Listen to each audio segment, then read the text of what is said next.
In this video, I show you how to fix WhatsApp incoming call not showing on screen or WhatsApp call not showing on display problem.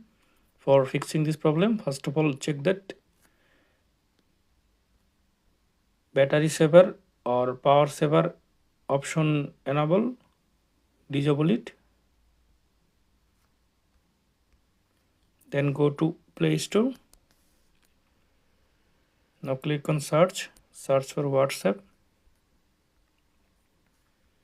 Up to date your WhatsApp to latest version. Then go to settings, then go to apps, then go to see all apps. Now search WhatsApp, click on WhatsApp, click on force stop, click on OK. Now click on notification. If you disable this, enable it, allow WhatsApp notification.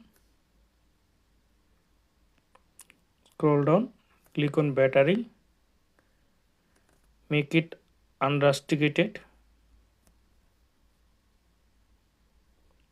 Now I hope that this method fix WhatsApp incoming call not showing problem. Thanks for watching. Don't forget to subscribe.